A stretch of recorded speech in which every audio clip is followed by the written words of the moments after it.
Hey guys, it's Max, I'm Peyton. and I play drums, I do bass and vocals for MidVale.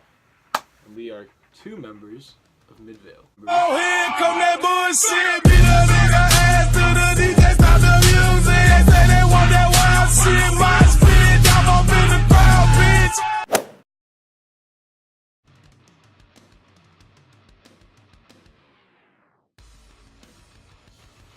So far, things have actually been going fairly well. I mean, yeah, there's hiccups every now and again, especially with us, with how it is locally. It's kind of hard selling tickets and getting shows and kind of just getting enough people to play the same day. Yeah, like our last show that we had, we did a show at a place called Metro Gallery, and it was amazing. I mean, there was a pit.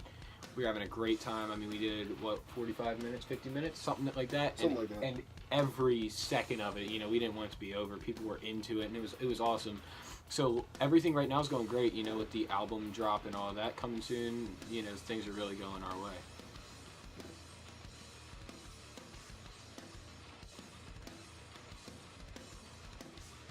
Well, actually, in addition to Lucid, I believe yesterday on our YouTube we put up a new single. It's called Borrowed Time. On Friday we put it up exclusively on our website. So yeah, we've Lucid, the response has been really good. A lot of people are saying it's, I think it's more the direction that we were going in and that we really want to go in, so we were really happy with that song. And a lot of people are saying it's really good, and a lot of people are coming up to us and just letting us know. The YouTube comment section, of course, is asking us if we're gents or not, and I'm really sick and tired of hearing that, but it's okay because at least you're commenting. And a lot of bands we play with are really supportive of our new music, and that's awesome. And Borrowed Time hasn't even been up enough time to really know the response, but that song is just so different. So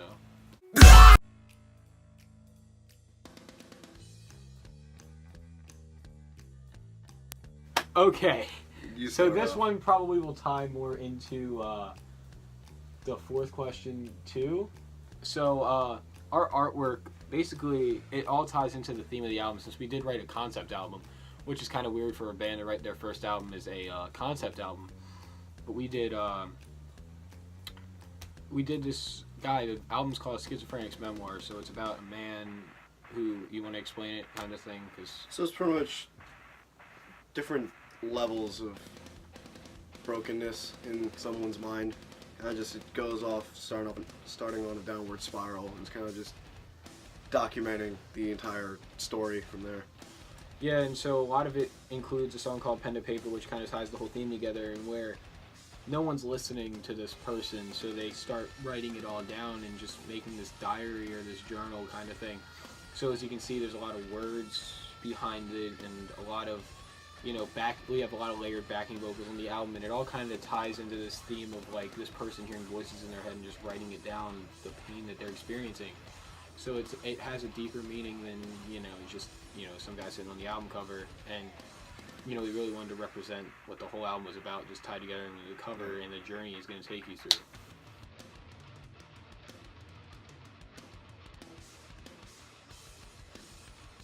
So that kind of ties into the last question, like I was saying.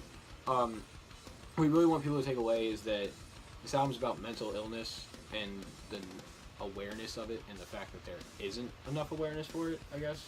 Yeah, and, I mean, also I've told you before that I guess with this album, the album in particular, it's holding a special spot for me, especially with a lot of the lyrics that I've written for this album. It's kind of just, this one's gonna have a special spot. Yeah, and a lot of it, and I made a message on my personal Instagram for people who follow me and people who, I never made this announcement on the band, but it's about, awareness for mental illness, and if, someone's suffering from it, don't let them be in the dark with it, talk to them, and, the band is here for anybody who needs help, and, if you ever need anyone to talk to, after our shows, we're always there, and we're always open to talk about whatever you guys need to talk about. So the message behind the album is, you're not alone in mental illness, which sounds so cliche, but I think it's just another topic that doesn't get discussed enough. but that was fun. Yeah, let's just say when I'm writing lyrics, I'm putting a little bit of my own experience into it.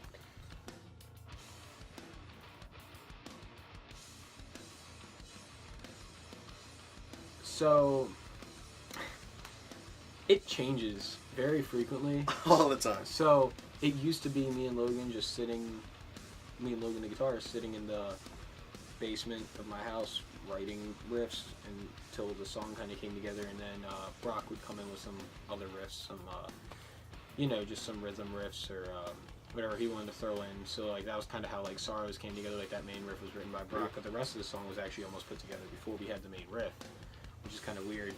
And sometimes Peyton usually didn't come in with vocals. He kind of writes around the song, or he'll have stuff written that he can kind of fit to it. So yeah, usually what it ends up doing is either the main portion of the song is complete and then I start writing lyrics for it, or I just have times where I just randomly start writing. If I have something that I feel like works, I try to put that into it in some way, shape, or form. yeah, and so recently the process has changed a lot. Like some of the new music we're writing, because we're already starting to really grind on some new music. I think we have like 3 or 4 new songs written already. Before we tried to have it all systematic, and now I kind of just let it go and kind of just work itself. Yeah, like sometimes the practice will all just be down there. So it's more of like a collaborative effort now that me and Logan aren't just so. It's not just about me and Logan writing. So a lot of the new stuff, but it's also weird because Logan's been taking a majority of the writing. Like we've been doing a lot of MIDI stuff, like through FL Studio, Fruity Loops, all that. Doing just MIDI. He does MIDI drums, MIDI keyboard, MIDI guitar, and kind of sends us these riffs and these like half-finished songs that he's like, this is what my main idea is. What do you think, and what can we add on to it, kind of thing. Yeah. So that's. And with that, we also try to make it a little more collaborative.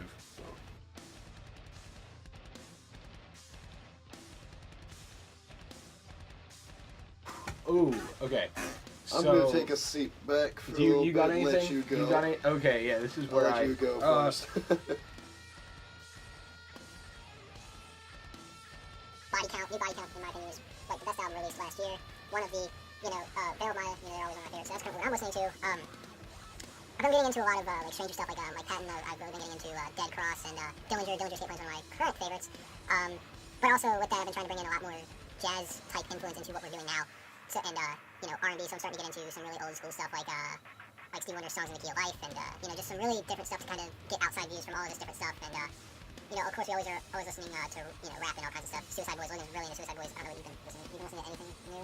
Me, in terms of rap, I'm the least verse in the group. So in terms of like just what I normally listen to, but a little bit of Veil he's been getting me into Dillinger Escape Plan, Nothing More, The Contortionist. Oh, Contortionist and Nothing More. Yeah, Nothing More's new album last year was ridiculous. I'm trying to think. There's like someone else I'm like ranking.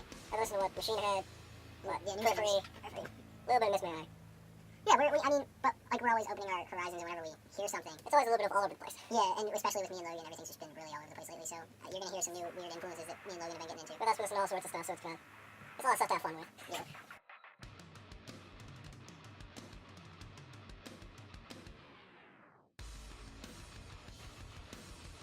So with A Year Without Light,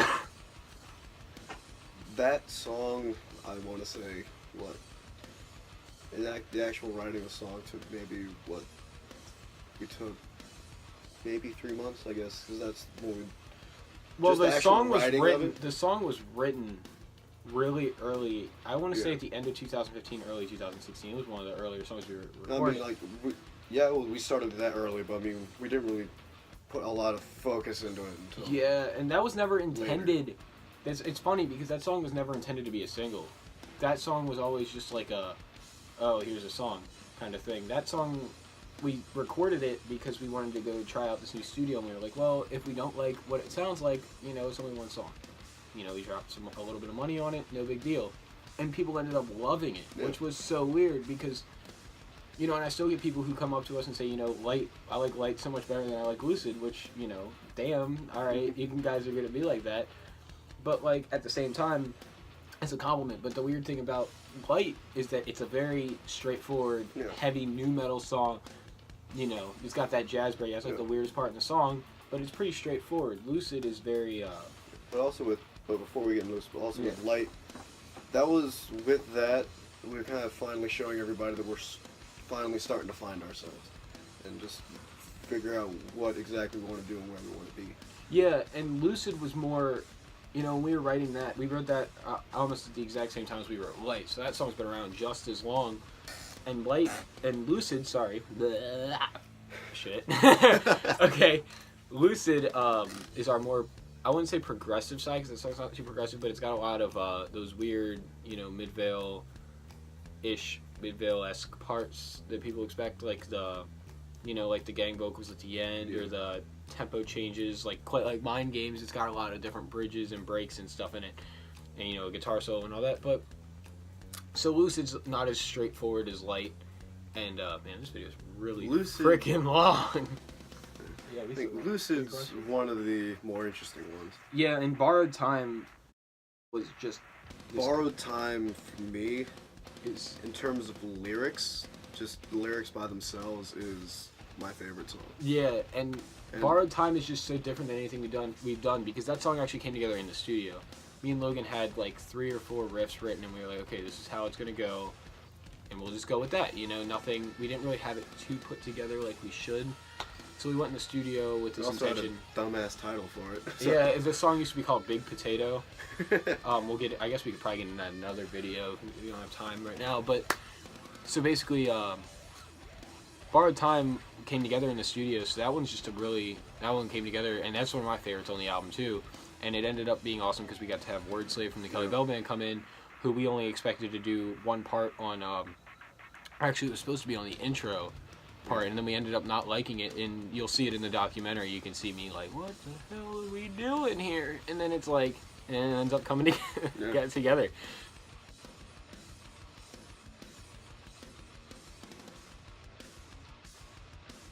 I'd say locally a lot more promotion and just actually getting people to come out to see local shows. Yeah, I feel like bands slop on that. They're just like, let me get my 15, 20 minimum ticket friends out and just play to them. Just barely make the minimum number of tickets that you sell to get. Yeah, and we strive to, going above and beyond with whoever we're working with because that just makes us. We want to look good in front of a promoter, so that's part of it. Because the thing is, we try to present ourselves in a particular way and show them that we actually want to do this. We're serious about this. Yeah, because we are. We're really serious about this. And that's the other thing with us. Getting people to take us seriously that's one of the main humps we have to get over usually, just because, one, just how young we are. And just, we are, every single show we've been at, we've been the youngest act every single time.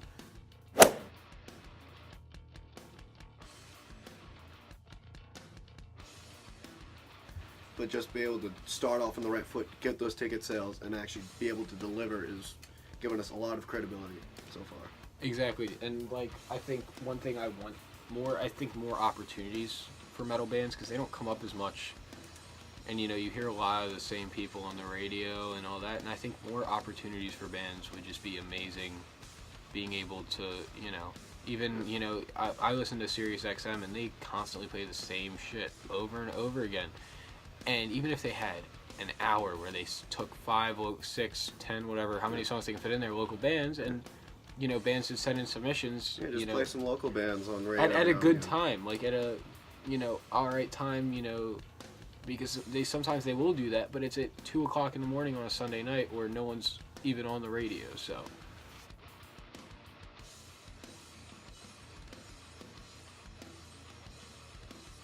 I hate it, and that's the end of the question.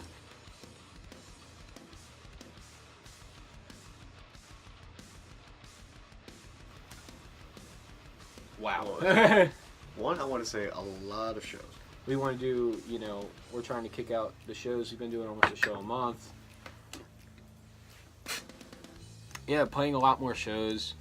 Hopefully the album response. Trying to play out of state, and I think we said that last year and we never got to do it, but hopefully playing out of state. We've gone pretty far in the last year. We went to Annapolis, which is, almost an hour away. That's on the edge of Maryland. That's the furthest we've gone so far. Yeah, exactly. So, and I think that's about it. We have a lot we want to accomplish. And, when we don't want to talk about all of it because we want it to be a surprise what we got in store. So, all right, that's it. And we'll leave you with that.